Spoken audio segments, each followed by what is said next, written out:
Brilliance Audio presents the unabridged recording of Oggie Cooder by Sarah Weeks, performed by William DeFries. Chapter 1. Oggie Cooder lay on the deserted sandy white beach, sunbathing in a green and purple polka-dotted bathing suit he'd never seen before in his life.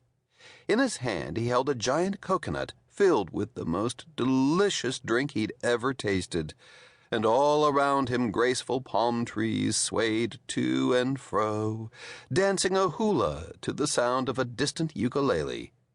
A fiery sun hung like a spitty yellow tennis ball overhead. Feeling the need to cool off, Oggie rose in his unfamiliar polka-dotted bathing suit, ran down to the water's edge, and waded in.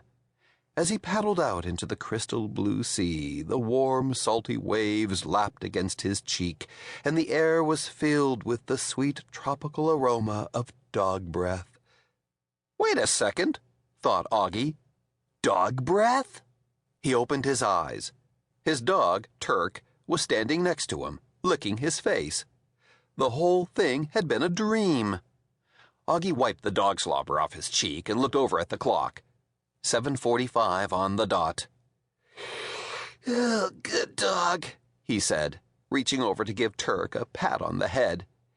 "You're a regular alarm clock, except that you're furry, and you have fleas, and really bad breath." Turk, whose real name was Turkey on Rye because that was the name of Oggie's favorite sandwich, barked and raced out of the room, only to return a minute later with a soggy yellow tennis ball in his mouth. He whined and wagged his giant tail, nearly knocking a lamp off the bedside table. Okay, I get the message," said Oggie, sitting up and rubbing the sleep from his eyes. "Go get your leash and I'll walk you around the block before school." And that was how Oggie Cooder, future famous cheese-charving champion of the world, started his day.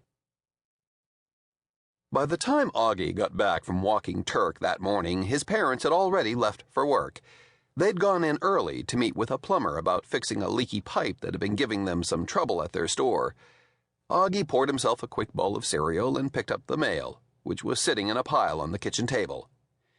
Bills, junk, bills, he said as he sorted through the letters. "Hold on. Is this what I think it is? Yes!"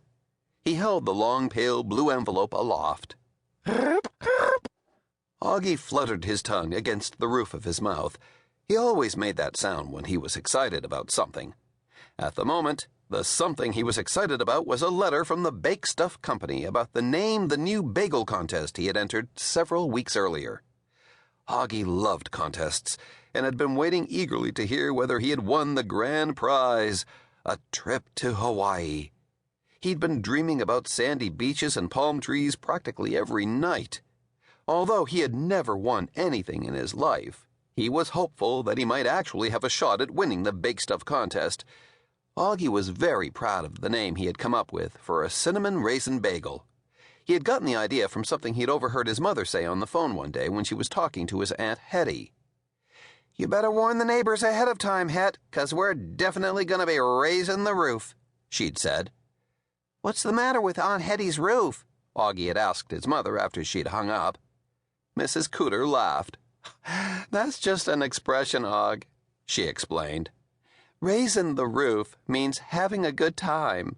Your Aunt Hetty and I were talking about the family reunion we're going to have this summer." "Is Uncle Vern coming?" Oggie asked hopefully. Uncle Vern was Oggie's favorite relative. He drove a pickup truck with a jacked-up rear end, and he could make his belly button talk without using his hands.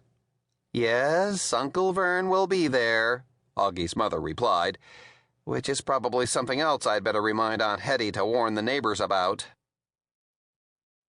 Uncle Vern and his talking belly button were far from Oggie's thoughts now as he ripped open the letter from the Bake Stuff Company.